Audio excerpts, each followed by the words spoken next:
일본으로 이주한 한인들의 이주 역사를 알아보고 있습니다. 이번 시간에는 1965년 한일 수교 이후의 제일동포 사회에 대해서 알아보도록 하겠습니다. 1965년 한일 수교 및 청구권 협정이 이루어지게 됩니다. 여기서 제일동포의 법적 지위에 대한 문제가 굉장히 중요한 문제로 다뤄졌습니다. 특별 영주권자로 나중에 정리가 됩니다마는 일반 외국인과 일본 국민 사이에 어정쩡한 위치에 제일동포들이 위치하게 됩니다. 그렇지만 제일동포들은 이러한 체제 속에서 생활과 삶을 이어나가야 했습니다. 그리고 1945년도부터 따져도 20여 년이 지났기 때문에 새로운 일본에서의 탄생하는 2세들이 증가하기 시작했습니다.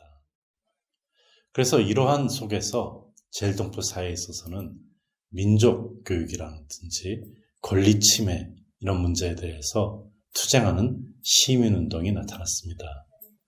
이것은 일본 정부와 일본 사회의 차별에 대응하는 삶이었다고 할 수가 있겠습니다.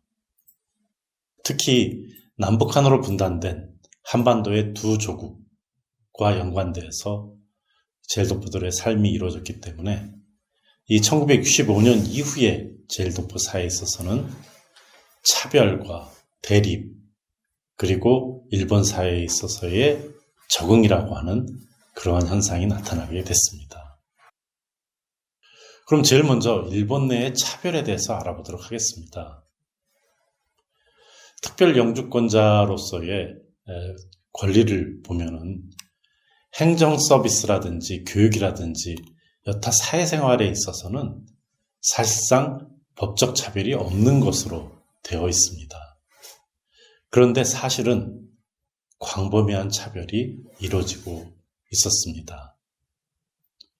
행정 서비스는 물론이고 교육이라든지 취직하는 것, 기업 활동하는 것, 일상생활, 혼인 등에서도 차별이 있었습니다. 제일동포들은 이러한 차별 때문에 일본식 이름인 통명을 한국 이름과 같이 사용했습니다. 그런데 중요한 것은 제일동포 1세들과는 다르게 2세들은 전후 일본의 민주주의 교육을 받고 자랐습니다. 서구식 민주주의라고 할 수가 있겠습니다. 그러니까 권리와 의무, 국민들에 대한 생각 자체가 많이 달랐다고 하는 것입니다. 즉 1965년 이후에 새로운 세대로서의 2세대들의 등장, 그리고 법적인 지위가 어느 정도 확정되고 나서의 삶 속에서 차별을 받게 되니까 그것은 차별철폐운동이라고 하는 운동으로 제일동포 사회에 나타나게 됩니다. 몇 가지 사례를 살펴보도록 하겠습니다. 제일 먼저 살펴볼 것은 직업과 관련된 차별입니다. 1970년 히다치 제작소 채용 차별 사건입니다. 제일동포 2세인 박종석이 통명, 즉 일본식 이름을 사용해서 시험에 합격했습니다.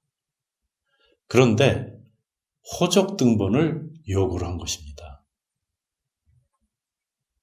제일동포들에게는 호적 등본이 없습니다. 호적 등본을 떼려면 한국어를 띄워야 되겠죠. 그러니까 채용 거부로 이어졌습니다. 이에 불복해서 박종석은 법원에 잘못됐다는 것을 제소를 하게 됩니다. 12차례의 긴 재판이 이루어졌고 1974년에 통명을 사용한 것이 해고의 이유가 될 수 없다라는 선언으로 박종석은 히다치 제작소에 입사를 하게 됐습니다.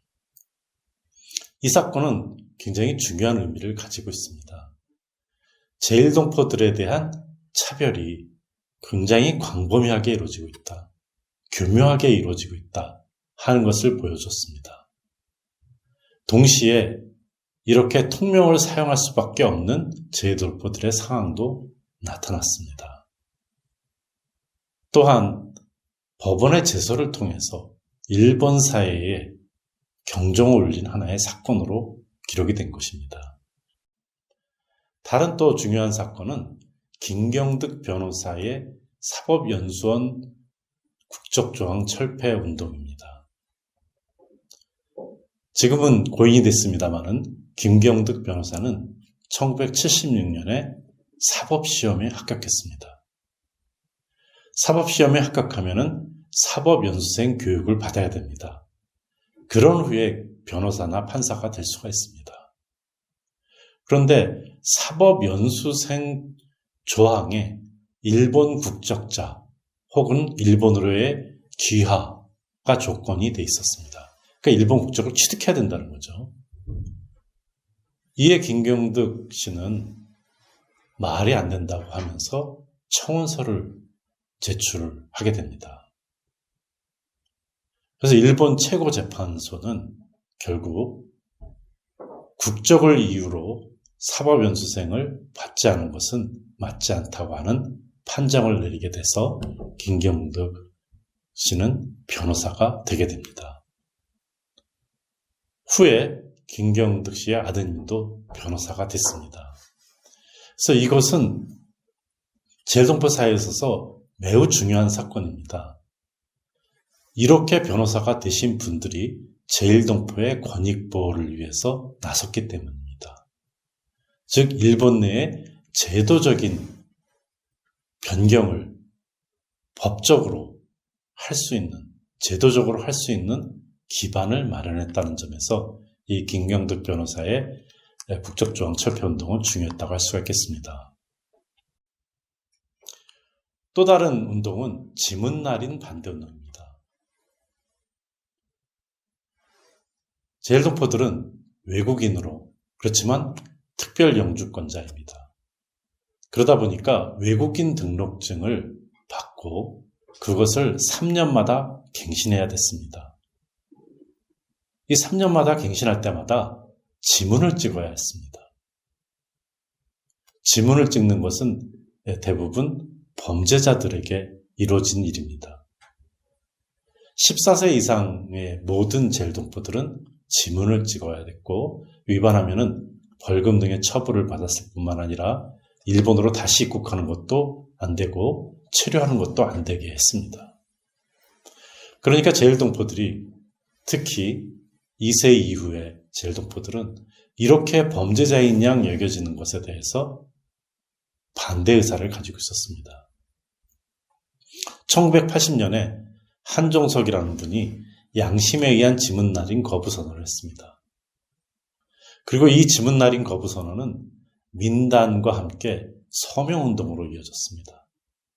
제일동포뿐만 아니라 일본의 많은 사람들도 참여해서 1985년까지 200만 명이 서명했습니다.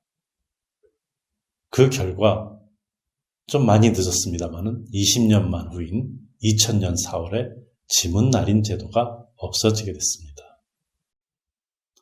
이렇게 일본 사회에 있어서의 변화를 여러 가지 권리운동으로 유도한 제일동포들은 일본 사회에서 영주 정주를 하게 되니까 참정권 획득운동으로 나아가게 됐습니다.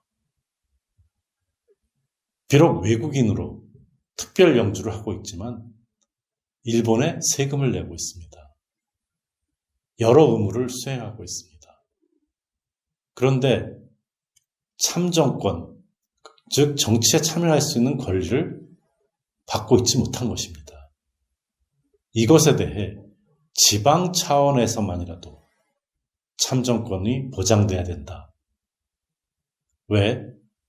일본의 주민으로서 태어나고 살고 있고 그리고 계속 살 것이기 때문입니다. 1990년대부터 참정권 운동이 일어나게 되고 재판이 제기가 됩니다. 1993년 지방 참정권이 전국적으로 확대가 되게 됩니다. 그 결과 일부 지방에서부터 시작한 운동은 전국적으로 확대되는 계기를 이루게 됩니다. 제일동포들의 이러한 운동은 사회운동, 정치운동과 함께 문화운동까지 이어지게 됩니다. 일본에서의 생활, 특수한 상황 속에서의 생활, 특수한 법적지위에서의 생활이 이어지면서 제1 하면서 역사적, 문화적, 언어적으로는 한반도의 한국과 북한과 연결되어 있는 이런 속에서 또 민족학교, 조선학교 등에서 교육받은 사람들 또는 일본 학교에서 교육받은 사람들 통명을 사용하면서 한국 이름도 가지고 있는 사람들 이런 독특한 위치는 제1 자이니치라고 하는 사상으로 발전하기 시작했습니다. 그러니까 그 뒤에 제1 동포가 됐건 제1 코리안이 됐건 제1 한국인이 됐건 제1이라고 하는 것이 뭐냐 하는 문제에 대해서 일본 사회의 제1 동포 지식인들이 생각하게 된 것입니다. 이러한 것은 다양한 문화운동, 잡지라든지 문학 이런 것들로 나타나게 됐습니다. 그래서 우리가 제1동포 문학을 보면은 일본 사회에서의 차별뿐만 아니라 제1동포 자체적인 대립이라든지 세대 간의 차이, 다양한 요소들이 나타납니다. 그만큼 제1동포 사회가 가지고 있는 특성을 나타난다고 할 수가 있겠습니다. 1965년 한일협정에 의해서 일본 내 한인들의 법적 지위가 어느 정도 정리가 됐습니다.